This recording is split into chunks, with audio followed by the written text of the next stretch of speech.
Employee hiring.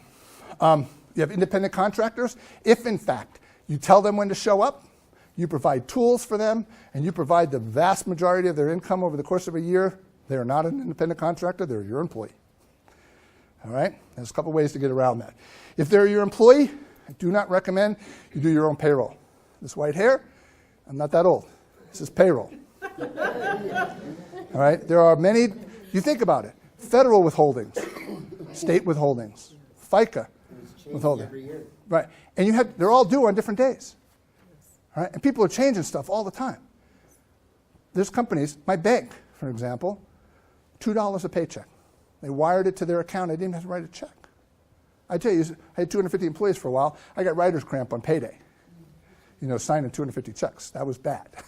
Then all of a sudden I hired this company, bank, and they just made 250 deposits, and I didn't have to worry about that. Now, in the beginning, Cheapskate Steve, quite frankly, I was managing payroll. I said, listen, I pay you on a Thursday, but I don't need to make that deposit on Monday. I'm waiting for this invoice to come in. You know, they're getting paid. Remember that $200,000? I was sitting there saying, it's going to come in. I pay that money here. I got your money there, but I really don't, right? Because it's gone now. It's sitting over there in this invoice, and that sucker better come in by Monday, and I'm sweating. That's the gray hair part. Don't do that, okay? I might have got a float that covered me for a weekend. It just wasn't worth it. All right, because in the criminal cases, right, you're innocent until proven guilty. In tax code, you're guilty and you have to prove your innocence. On 2 occasions, it cost me $2,000 to prove that I was right.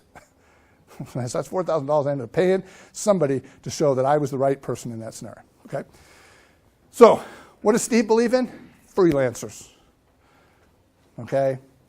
I use tools like Upwork, freelancer.com, guru.com, TopTal. These are probably the #1 things. So here's what happens. When I hire somebody locally, I have a face-to-face with them. I get a gut feel. I think you'd be good. I'll hire you. But I don't really know what your past performance is. When I hire vendors, I have an IT person, for example. He happens to be the top-level guy in a call center in India. Okay, working with PCs. He's the highest-level technical support guy, and he's a manager for this business. He's been doing it for 7 years. He has a side hustle. He's an IT guy, $6 an hour. Fastest guy I've ever had. Sits there, comes in. I got a system crash. He's in there downloading tools. I'm watching him. Pip, pip, pip, pip, pip, pip. A couple minutes later, he's done. I'm writing him a check for $6, and he's out the door. All right? That's what I'm talking about. I have a social media person. Lives in the Philippines. Here's the best part about that. She's writing all kinds of things and responding to tweets and everything that goes on in my social sphere. She'll elevate things that I have to deal with.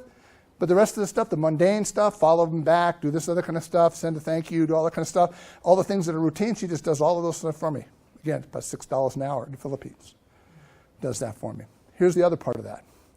When I have a website and I need changes made to it, my IT person might be in India, let's say, and not all my people are in India and Philippines, just so you know that. But it's following the sun. Their daytime is my nighttime. So when nobody's banging on my website, they got complete control over it. It's the middle of the night. They're making all the fixes, downloading everything. You know, my website might not be available for an hour while they're uploading new code or whatever the case is. When that happens at 2 o'clock in the morning, I don't really suffer. But when I do it here locally, I lose that time because those guys are working 9 to 5, and 2 o'clock in the afternoon is not a good time to take my website down. Does that make sense? So it kind of follows the sun.